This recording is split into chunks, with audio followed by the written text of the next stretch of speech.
0 kilometernya kota Madinah mana? Ya Masjid Nabawi. 0 kilometernya Makkah mana? Masjidil Haram. Karena dia titik sentral, dia harus menjadi pusat penerangan. Sejak zaman Nabi sampai hari ini masih tradisi itu berjalan. Kalau kita datang ke Madinah, tempat yang paling terang di mana? Masjid Nabawi. Kalau kita datang ke Mekah, tempat yang paling terang di mana? Masjidil Haram. Jadi kalau kita malam hari sekarang masjid dimatikan lampunya, itu niru masjid mana kira-kira? Kalau kulturnya kultur Rasulullah dan sampai hari ini, di saat lingkungan gelap yang terang itu masjid. Nah itu sejak zaman Nabi ketika masih pakai minyak zaitun penerangannya, masuk ke situ ya para pendeta Nasrani dari Najran langsung ke masjid, karena yang kelihatan tuh masjid diterangi meskipun rumah mereka gelap. Jadi masjid itu titik 0 km. Sekarang masjid kalah terang dengan pasar. Maka daulat kita ini daulat pasar, tidak daulat masjid. Maka yang memimpin itu kemudian bukan para ulama dan agama, yang memimpin adalah pemilik modal. Ini pergeseran peradaban. Artinya pemilik modal menjadi penguasa, mengatur raja-raja. Tapi kalau masjidnya lebih terang dari pasar, ulama itulah yang mengatur para raja, menerangi umatnya. Ini adalah masyarakat yang daulatnya di tangan masjid, bukan di tangan pasar. 0 kilometernya kota Madinah mana? Ya Masjid Nabawi. 0 kilometernya Makkah mana? Masjidil Haram. Karena dia titik sentral, dia harus menjadi pusat penerangan. Sejak zaman Nabi sampai hari ini masih tradisi itu berjalan. Kalau kita datang ke Madinah, tempat yang paling terang di mana? Masjid Nabawi.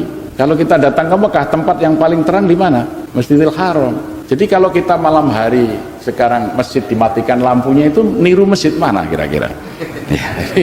Kalau kulturnya kultur Rasulullah dan sampai hari ini, di saat lingkungan gelap yang terang itu masjid. Nah itu sejak zaman Nabi ketika masih pakai minyak zaitun penerangannya, masuk ke situ ya para pendeta Nasrani dari Najran langsung ke masjid, karena yang kelihatan tuh masjid diterangi meskipun rumah mereka gelap. Jadi masjid itu titik 0 km. Sekarang masjid kalah terang dengan pasar.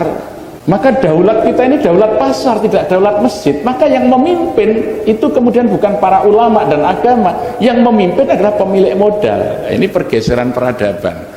Artinya pemilik modal menjadi penguasa, mengatur raja-raja. Tapi kalau masjidnya lebih terang dari pasar, ulama itulah yang mengatur para raja, menerangi umatnya. Ini adalah masyarakat yang daulatnya di tangan masjid, bukan di tangan pasar. 0 kilometernya kota Madinah mana?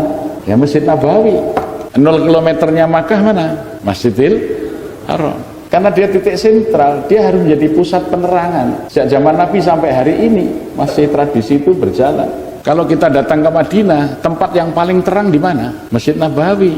Kalau kita datang ke Mekah, tempat yang paling terang di mana? Masjidil Haram. Jadi kalau kita malam hari sekarang masjid dimatikan lampunya, itu niru masjid mana kira-kira? Kalau kulturnya kultur Rasulullah dan sampai hari ini, di saat lingkungan gelap yang terang itu masjid. Nah itu sejak zaman Nabi ketika masih pakai minyak zaitun penerangannya, masuk ke situ ya para pendeta Nasrani dari Najran langsung ke masjid, karena yang kelihatan tuh masjid diterangi meskipun rumah mereka gelap. Jadi masjid itu titik 0 km. Sekarang masjid kalah terang dengan pasar. Maka daulat kita ini daulat pasar, tidak daulat masjid. Maka yang memimpin itu kemudian bukan para ulama dan agama, yang memimpin adalah pemilik modal. Ini pergeseran peradaban.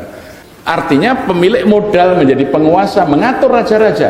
Tapi kalau masjidnya lebih terang dari pasar, ulama itulah yang mengatur para raja, menerangi umatnya. Ini adalah masyarakat yang daulatnya di tangan masjid, bukan di tangan pasar.